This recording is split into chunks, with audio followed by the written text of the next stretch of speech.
Bismillahirrahmanirrahim. Assalamualaikum warahmatullahi wabarakatuh. Alhamdulillahi rabbil alamin. Alhamdulillahilladzi hadana li hadza wa kunna linahtadiya laula an hadanallah. Asyhadu an la ilaha illallah wa asyhadu anna Muhammadan abduhu wa rasuluh. Allahumma shalli wa sallim wa karrim wa azim sayyidina wa habibina wa syafi'ina wa maulana Muhammadin wa ala alihi wa ashabihi wa man tabi'ahum bi ihsan ila yaumiddin. Rabbi shrah li sadri wa yassir li amri wa hlul 'uqdatam min lisani yafqahu qawli. Amma ba'du. Alhamdulillahirabbil alamin. Di Sabtu subuh ini Allah Subhanahu wa taala kembali berkenan untuk menghadirkan kita di masjid yang kita cintai ini. Allah Subhanahu wa taala masih mengizinkan kita, masih memilih kita untuk sama-sama kita membahas salah satu kebiasaan dan juga yang menjadi keseharian salah satu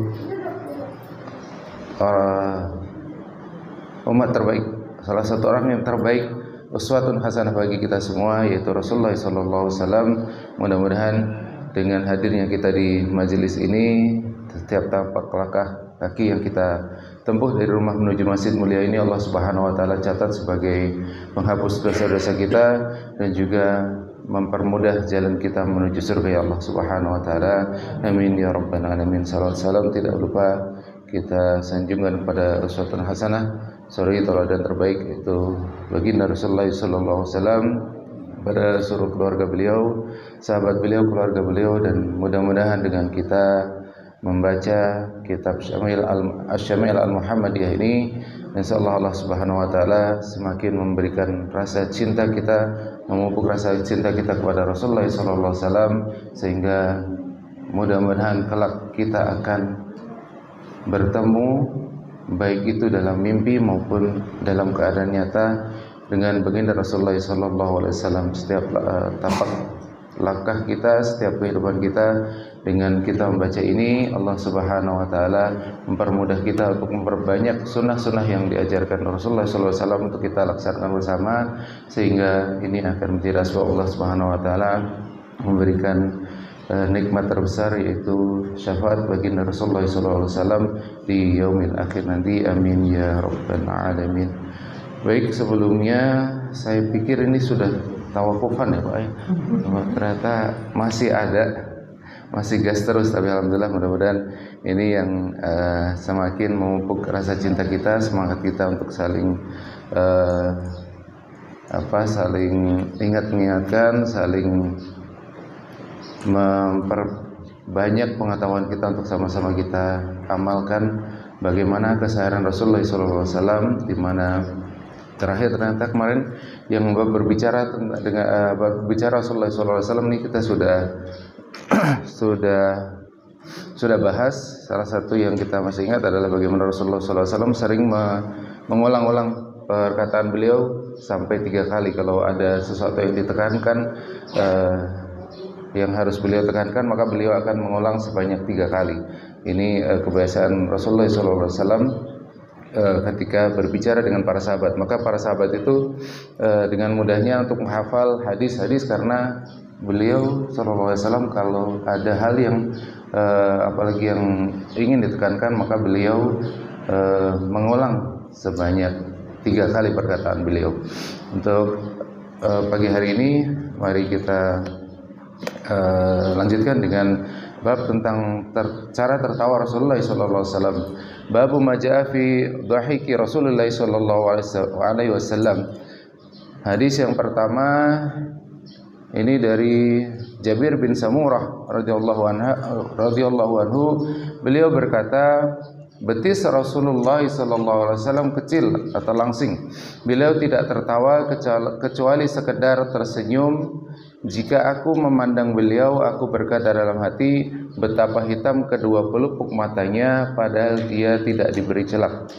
Ini menjelaskan bahwa ketika beliau tersenyum, hanya tertawa kecil saja, tidak sampai terbahak-bahak, tidak sampai apalagi yang hahaha itu, beliau tidak pernah tertawa sampai seperti itu. Ini hadis pertama. Kemudian hadis kedua, Ini hadisnya lumayan nanti lumayan panjang-panjang, jadi kita singkat-singkat saja. Hadis yang kedua dari Abdullah bin Haris al-Jasi,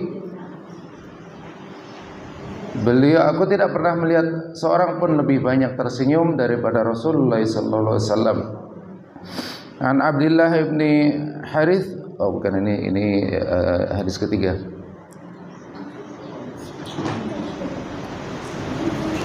An Abdullah ibn Harith ibn Jaz'in annahu qala ma ra'aitu ahadan aktsara tabassuman min Rasulullah sallallahu alaihi wasallam. Aku tidak pernah melihat orang yang paling sering tertawa, tersenyum daripada Rasulullah sallallahu alaihi wasallam.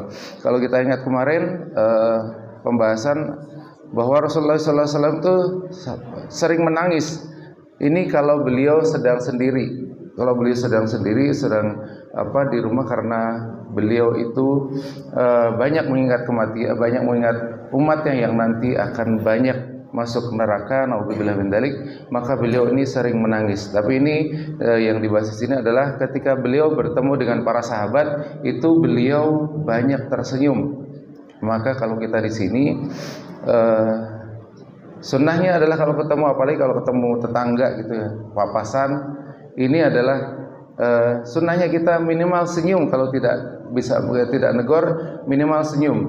Ini terkadang ada beberapa, ini kayaknya warga Villa Gading deh, tapi kalau papasan itu ya melengos saja gitu, bablas saja. Padahal yang disunahkan Rasulullah SAW adalah afsus salam, itu yaitu menebarkan salam, dan salah satunya adalah yang kita bisa amalkan dari apa keseharian beliau adalah minimal tersenyum. Kita kalau kenal orang yang kita kenal, kalau tidak bisa negor, ya kita senyum saja. Ini tapi tidak kepada yang bukan mahram ya. Ini kalau kita misalnya bertemu dengan ibu-ibu misalnya di sini, maka tidak disunahkan untuk banyak senyum. Senyum boleh misalnya sekedar saja, untuk sekedar melihat, menegur, dan memberikan senyuman seperti itu. Tapi tidak untuk kemudian apalagi ya sampai terus misalnya dibubuh terus kita kumpul dan lain sebagainya, itu memang tidak disunahkan seperti itu. Kemudian hadis selanjutnya dari Abdullah bin Haris, beliau berkata, tertawanya Rasulullah SAW hanya sekedar senyum. Ini adalah yang kebiasaan Rasulullah. Hadis ketiga hanya sekedar tersenyum. Ini juga kita ingat di peristiwa tentang bagaimana Rasulullah SAW ditegur oleh Allah Subhanahu Wa Taala ketika Rasulullah SAW bertemu dengan seorang yang buta, kemudian beliau bermuka masam. Di surat Abasa wa tawalla an ja'ahul a'ma. Ini Rasulullah SAW ketika itu bertemu dengan seorang yang mohon maaf buta, tapi Rasulullah SAW beliau mukanya tidak tersenyum atau mukanya agak masam, maka langsung ditegur oleh Allah Subhanahu Wa Taala. Nah, ini pelajaran yang bisa diambil adalah dengan orang yang mohon maaf tidak bisa melihat saja, kita masih disunahkan untuk muka kita itu tidak tidak harus tersenyum seperti itu. Ini dengan orang buta saja. Bagaimana dengan orang yang bisa melihat? Maka sunnahnya adalah yang terbaik adalah kita minimal tersenyum, dengan muka tersenyum, jangan sampai memasang muka yang masam, muka yang kurang enak, muka yang penuh masalah istilahnya. Ini adalah tidak disunahkan oleh Rasulullah SAW. Kemudian hadis yang keempat dari Abu Dzar, beliau berkata, Rasulullah SAW bersabda, sesungguhnya aku benar-benar mengetahui orang yang pertama akan masuk surga dan orang yang terakhir yang akan keluar dari neraka. Seorang lelaki akan didatangkan pada kiamat kelak, lalu dikatakan kepadanya, tunjukkanlah kepadanya dosa-dosa kecilnya. Maka ditunjukkanlah dosa-dosa kecil itu kepadanya, sedangkan dosa-dosa besar disembunyikan darinya. Nah, ini betapa rahman dan rahimnya Allah Subhanahu Wa Taala. Maka nanti di yaumil akhir nanti Allah Subhanahu wa taala mempunyai mempunyai hak beliau. Jadi beliau punya hak juga, mungkin akan ditunjukkan dosa-dosa kecil kita, dosa-dosa besar juga, tapi mungkin juga Allah Subhanahu wa taala saking sayangnya dengan kita, maka dosa-dosa besar itu tidak ditampakkan oleh Allah Subhanahu wa taala. Di dalam hadis ini Allah Subhanahu wa taala menampakkan dosa-dosa kecilnya, maka ditunjukkanlah dosa-dosa kecil itu kepadanya, sedangkan dosa besar disembunyikan darinya. Lalu dia ditanya, kamu telah melakukan pada hari ini dan itu, begini dan begitu. Ini sangat detail. Ini hal-hal kecil saja nanti, naudzubillah min dzalik, ini adalah Allah Subhanahu wa taala perlihatkan kepada kita semua. Maka kita masih ingat bahwa nanti di yaumil akhir nanti ada yang sampai berkeringat sampai batas betisnya, ada yang berkeringat sampai batas pusarnya, ada yang sampai batas pundaknya. Ini karena kenapa? Karena dituju Allah Subhanahu wa taala menunjukkan kepada kita dosa-dosa kita. Kalau kita dipanggil atasan misalnya karena kesalahan kita sudah keringat dingin istilahnya. Ini dengan atasan kita. Bagaimana dengan nanti di yaumil akhir nanti Allah Subhanahu wa taala menunjukkan seluruh dosa-dosa kita. Maka sangat mungkin sekali karena saking groginya kita, maka kita akan sampai berkeringat. Disebutkan ada yang sampai mata kaki, ada yang sampai pusar dan lain sebagainya. Naudzubillah min dzalik. Ini adalah yang akan kita rasakan nanti di yaumil akhir nanti. Kemudian ia pun mengakui dan tidak mengingkarinya karena merasa sedih dari dosa-dosa besarnya, maka dikatakan gantilah setiap keburukan dengan kebaikan. Ini saking sayang Allah kepada kita. Dari hadis ini baru ditampakkan dosa-dosa kecil saja oleh Allah Subhanahu wa taala. Kemudian orang ini membayangkan, mengingat dosa-dosa besarnya. Kemudian dia merasa sedih, bagaimana nanti kalau diperlihatkan dosa-dosa besarku atau orang ini. Maka Allah Subhanahu wa taala gantilah setiap keburukannya dengan kebaikan. Jadi keburukannya diganti dengan kebaikan. Lalu ia berkata, sungguh aku mempunyai banyak dosa yang aku tidak melihatnya di sini. Kemudian Abu Dzar melanjutkan, sungguh aku melihat Rasulullah SAW tertawa hingga nampak gigi taringnya. Nah, ini suatu saat juga Rasulullah SAW tertawa sampai terlihat gigi taringnya. Maksudnya tadi adalah, jadi si orang ini baru ditunjukkan oleh Allah Subhanahu wa taala dosa-dosa kecilnya. Kemudian dia bersedih atas dosa-dosa kecilnya dan juga teringat akan dosa-dosa besarnya. Kemudian Allah Subhanahu wa taala berkehendak untuk mengganti dosa-dosanya dengan kebaikan. Maka orang ini menyebutkan dosa, ya Allah, sebenarnya aku masih punya dosa ini. Berharap itu akan diganti dengan kebaikan oleh Allah Subhanahu wa taala. Maka ini yang membuat Rasulullah SAW tertawa sampai terlihat gigi taring beliau sallallahu alaihi wasallam. Ini cara tertawa Rasulullah sallallahu alaihi wasallam. Pernah juga beliau sampai terlihat gigi taringnya. Kemudian yang hadis selanjutnya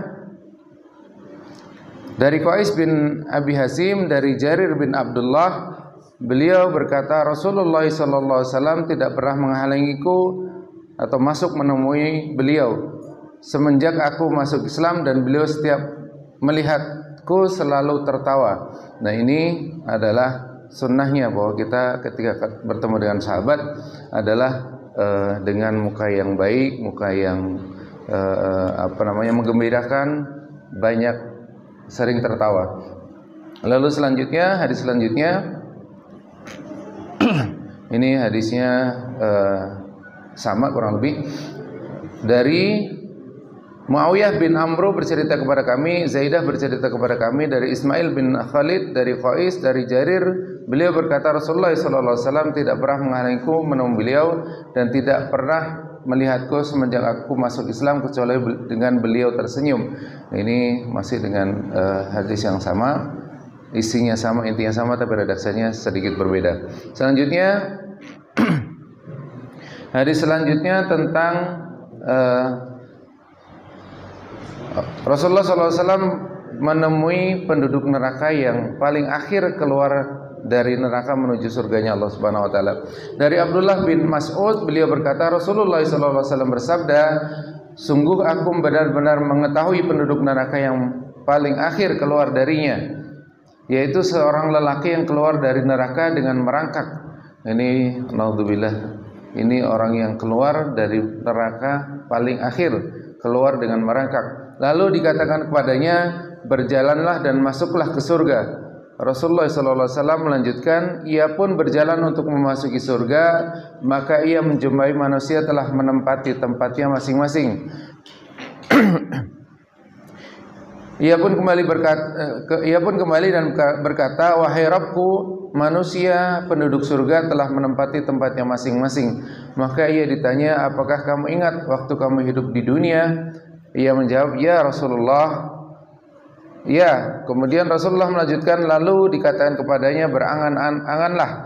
Ia pun berangan-angan, lalu dikatakan kepadanya, sungguh kamu mendapatkan apa yang kamu angankan, bahkan 10 kali lipat dari apa yang ada di dunia. Kemudian dia berkata, engkau mengejekku, padahal engkau adalah sang maharaja. Abdullah bin Mas'ud berkata, sungguh aku melihat Rasulullah SAW tertawa hingga terlihat gigi gerahamnya. Maksudnya apa? Ini tadi orang yang terakhir keluar dari surga keluar dari neraka menuju surga ya Allah Subhanahu wa taala. Pertanyaannya, karena naudzubillah mungkin saking banyak dosanya, maka dia keluar dari neraka itu dengan merangkak.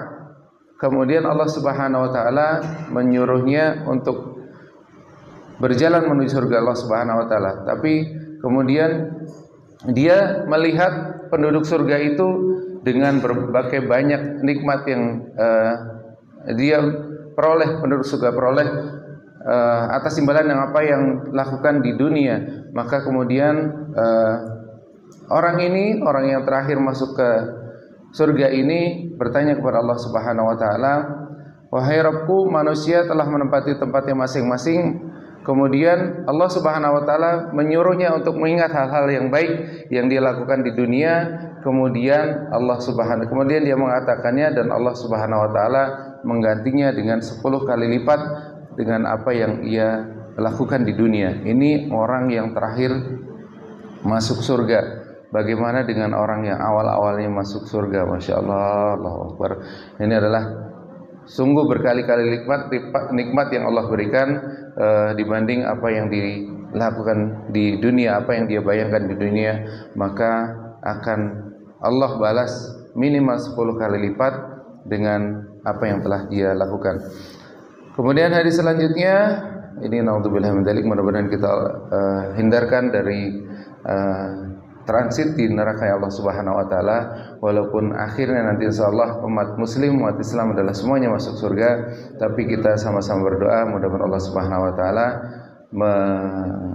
membebaskan kita dari api neraka, langsung memasukkan kita ke surganya Allah Subhanahu wa taala. Amin ya rabbal alamin.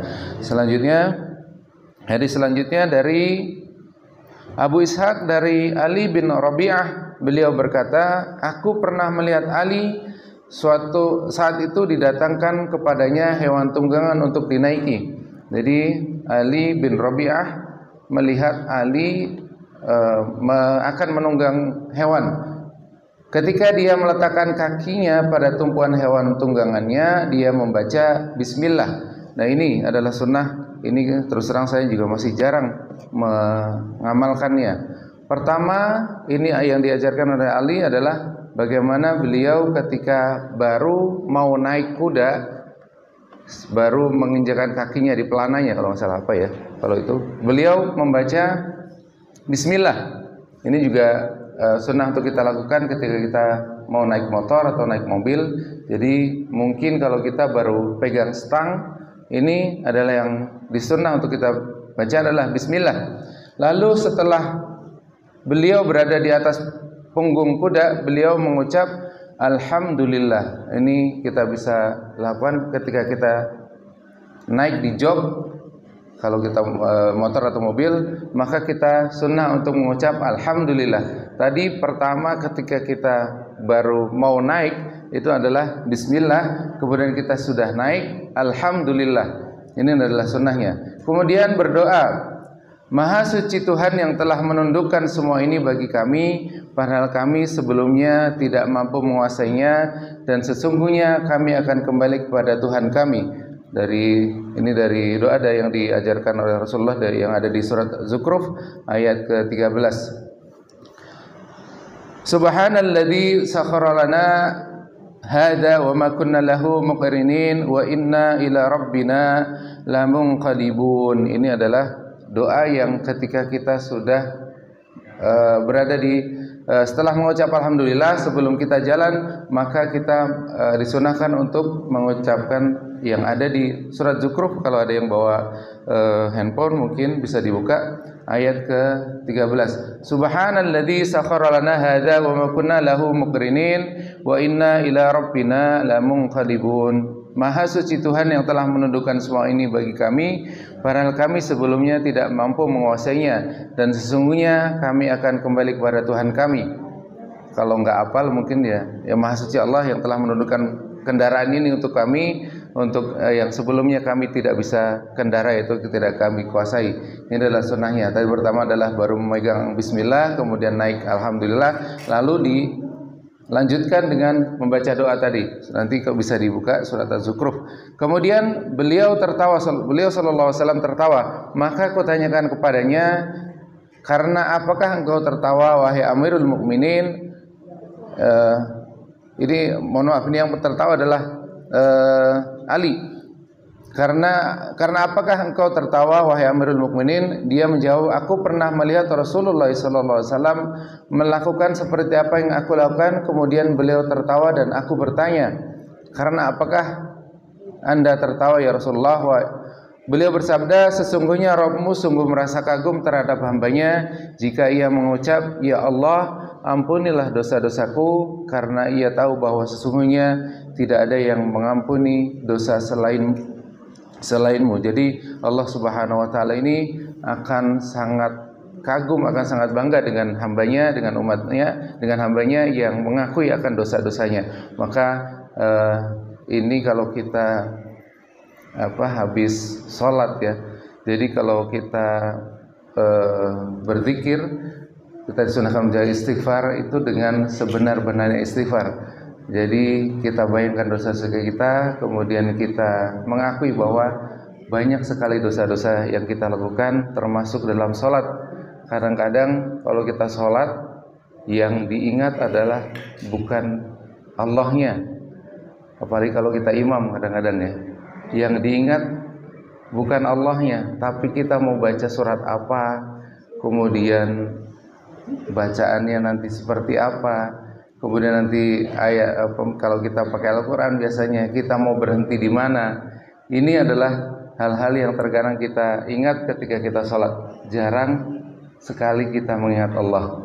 Nah ini kenapa setelah sholat itu kita disunahkan untuk beristighfar, karena dalam sholat pun terkadang saya terutama dalam sholat saja kita tidak mengingat Allah. Bagaimana di luar sholat? Naudzubillah min dzalik. Maka mari sama-sama kita perbaiki amalan kita. Dan yang disebutkan di sini adalah Allah akan sangat bangga kepada hambanya yang mengakui akan dosa-dosanya, karena sesungguhnya tidak ada Tuhan, tidak ada zat yang lain yang mengampuni dosa-dosa kita selain Allah Subhanahu wa taala.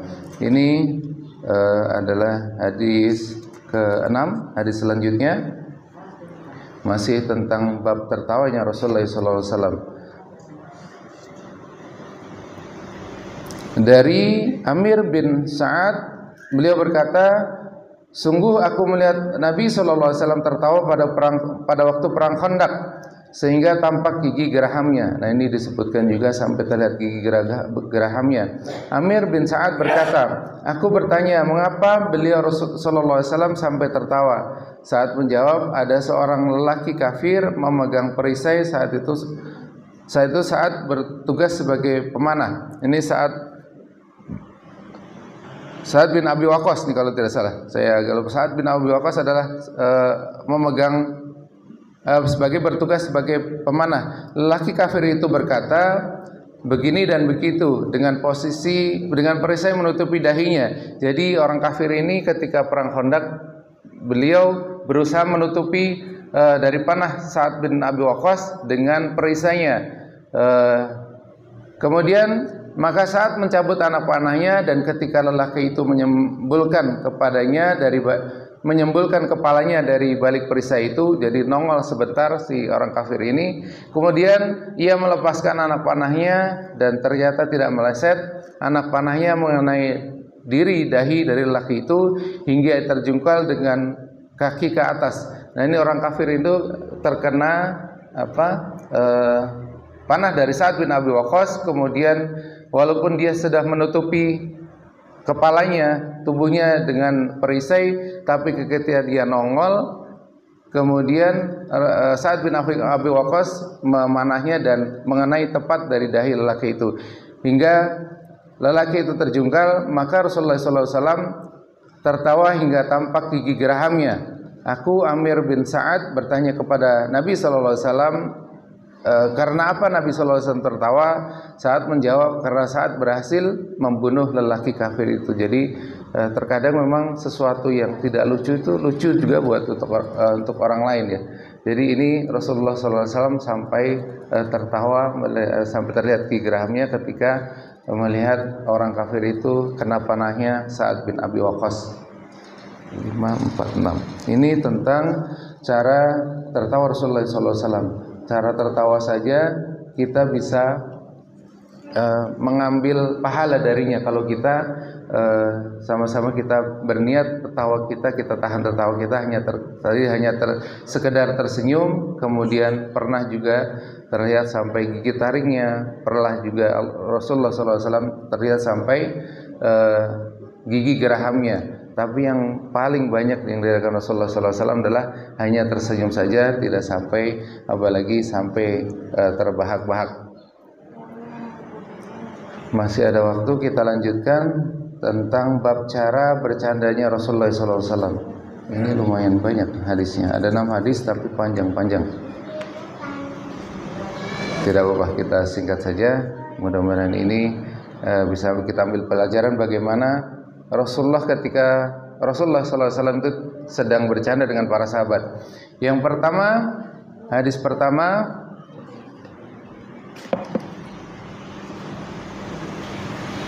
Babu majafi fi sifati mizahi Rasulullah sallallahu alaihi wasallam, bab tentang cara bercandanya Rasulullah sallallahu alaihi wasallam. An Anas bin Malik qala inna Nabiy sallallahu alaihi wasallam qala lahu ya dzal udunain. Jadi dari Anas bin Malik, beliau berkata, sungguh Nabi SAW pernah berkata kepada Anas, wahai pemilik dua telinga. Jadi Rasulullah SAW itu bercanda juga dengan Anas bin Malik. Anas bin Malik ini adalah pembantu Rasulullah SAW. Tapi bercandanya Rasulullah itu dengan tidak berkata yang apalagi sampai mencela, tidak juga bohong. Ketika Rasulullah SAW memanggil Anas bin Malik dengan ya dzal udunain, wahai orang yang punya dua telinga. Nah, ini adalah bercanda ya Rasulullah SAW dengan Anas bin Malik. Ini pasti ya, kalau orang punya dua telinga itu pasti. Ini adalah cara bercanda ya Rasulullah SAW. Kemudian hadis kedua dari Abu Tayyad dari Anas bin Malik. Kembali ini Anas bin Malik ini adalah pembantu dari Rasulullah SAW, orang yang dihadiahkan oleh ibunya Ummu Sulaim kepada Rasulullah SAW. Maka akan kita banyak dapati nanti hadis-hadis tentang Rasulullah SAW yang diriwayatkan oleh Anas bin Malik. Dari Anas bin Malik beliau berkata, sungguh Rasulullah SAW benar-benar bergaul akrab dengan kami. Ini dengan keluarga Anas bin Malik, hingga ia berkata kepada saudara kecilku dari pihak ibu. Maksudnya berkata dengan adik tiri beliau, yaitu disebutkan adalah Kabsyah. Jadi Ummu Sulaim ketika suaminya meninggal, yaitu bapaknya Anas bin Malik, berarti suaminya Ummu Sulaim adalah Malik, namanya Malik karena anaknya Anas bin Malik. Ketika ibu beliau Anas bin Malik ayah beliau Malik meninggal, kemudian Ummu Sulaim menikah lagi dengan Abu Talhah, kemudian lahirlah ini adiknya Anas bin Malik, yaitu Kabsyah. Sungguh Rasulullah SAW benar-benar bergaul akrab dengan kami hingga ia berkata kepada saudara kecilku, wahai Abu Umair, apa yang kamu lakukan, apa yang dilakukan Nugair atau anak burung pipit itu? Ini Rasulullah SAW juga pernah memanggil sahabatnya dengan Abu Umair. Abu Umair itu apa? Bapaknya burung. Abu Umair, bapaknya burung. Kemudian karena burungnya itu meninggal, Rasulullah SAW memanggilnya dengan wahai Abu Umair, wahai bapak, ya bapaknya burung, apa yang dilakukan Nugair, anak burung pipit itu? Karena burung pipit ini adalah mainan dari Kabsyah ini, maka Rasulullah SAW pernah juga menyebutkan dengan Abu Umair, bapaknya burung. Kemudian yang selanjutnya adalah ini dijelaskan di sini bahwa wahai Abu Umair, apa yang dilakukan Nugair? Nugair itu burung pipit tadi ya, dikarenakan ia memiliki burung Nugair yang biasa dibuat bermain tetapi kemudian mati, sehingga ia pun bersedih atas kematiannya. Maka Nabi sallallahu alaihi wasallam mencandainya dengan mengatakan, ya Abul Umair, apa yang dilakukan Nugair? Apa? Karena ada apa dengan Nugair, burung pipit kecil itu?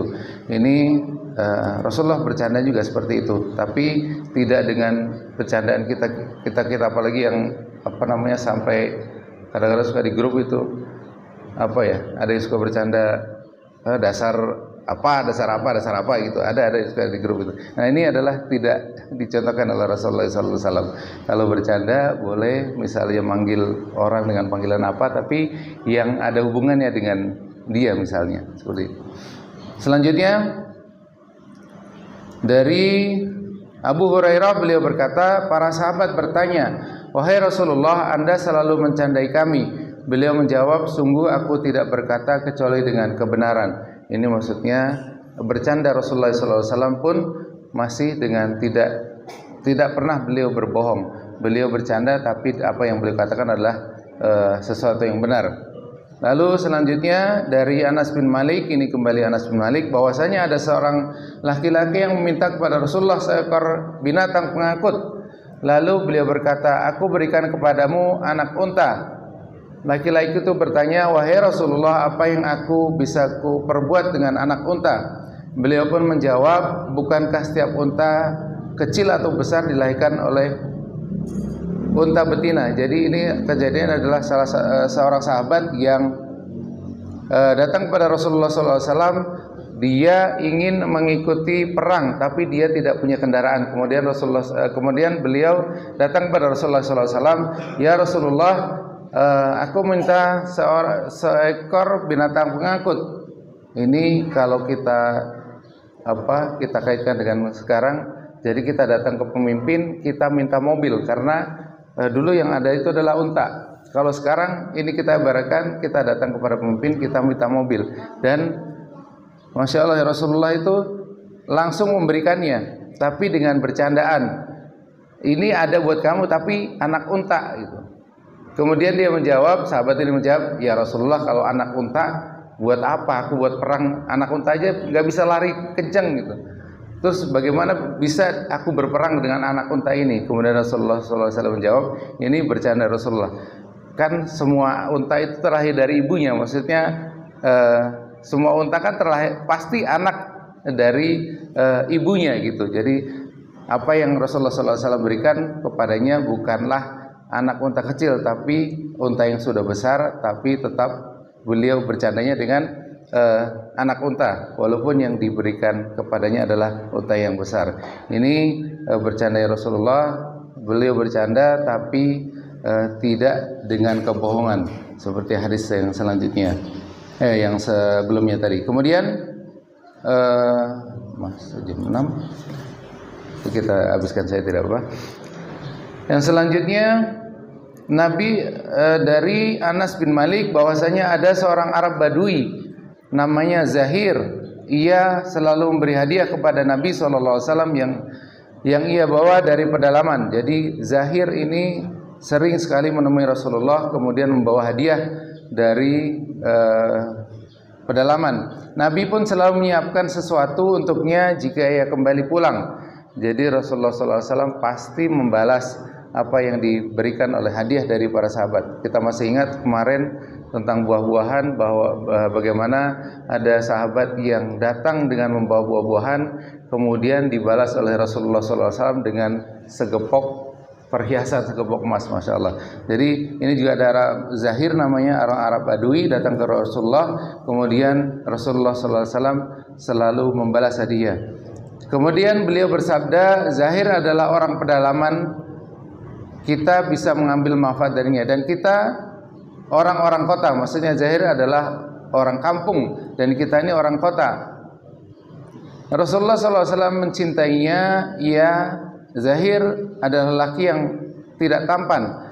Suatu hari Rasulullah SAW mendatanginya ketika ia sedang menjual dagangannya di Madinah. Jadi Zahir ini sahabat yang orang kampung istilahnya, dan juga mukanya, wajahnya adalah kurang tampan ini. Tapi bagaimana Rasulullah sangat mencintainya. Rasulullah SAW suatu hari mendatanginya ketika ia sedang menjual dagangannya di pasar Madinah. Rasulullah tiba-tiba mendekapnya dari belakang, sedang dia tidak dapat melihat siapa yang mendekapnya. Ini Zahir sedang berdagang, kemudian Rasulullah saking cintanya, maka Zahir dipeluk dari belakang oleh Rasulullah SAW. Allah, bagaimana rasanya, Allah, kita bisa melihatnya. Saya sudah sangat bahagia bagaimana ketika nanti kita dipeluk oleh Rasulullah SAW. Allah. Kemudian ia bertanya, siapa ini? Karena dia tidak melihat siapa yang mendekapnya. Lepaskan aku. Kemudian ia menoleh ke belakang dan ia baru tahu jika yang mendekapnya adalah Rasulullah SAW. Mengetahui hal itu, ia pun tidak melepaskan punggungnya yang menempel pada dada Rasulullah SAW. Lalu Rasulullah SAW bersabda, siapa yang mau membeli budak ini? Ia menyahut, wahai Rasulullah, demi Allah, engkau akan mendapatiku tidak laku. Nabi pun bersabda, namun di sisi Allah engkau bukan orang yang tidak laku. Atau beliau bersabda, engkau di sisi Allah sesuatu yang mahal. Maksudnya apa ini? Ketika Zahir sedang berdagang, kemudian didekap oleh Rasulullah SAW dari belakang, kemudian Rasulullah SAW mengendorse-nya. Siapa yang mau membeli dagangan budak ini? Maksudnya adalah budak Allah Subhanahu wa taala, maksudnya hamba Allah Subhanahu wa taala, bukan budak dari seseorang tapi hamba dari Allah Subhanahu wa taala. Ini cara bercanda Rasulullah. Yang pertama adalah bagaimana beliau memperlakukan sahabatnya tidak pandang bulu walaupun dia dari kampung, kemudian wajahnya juga tidak tampan, tapi beliau itu sayang sekali dengan sampai mendekap Zahir dan juga membantu dalam Zahir berdagang. Ini adalah cara Rasulullah bercanda dengan sahabatnya dan juga memperlakukan sahabatnya. Ini juga kita bisa ambil pelajaran bahwa bagaimana kita tidak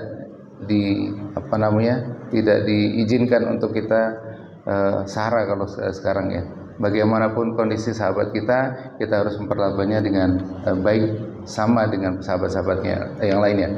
Kemudian hadis terakhir tentang cara bercanda Rasulullah SAW dari Al Hasan, beliau berkata ada seorang nenek-nenek.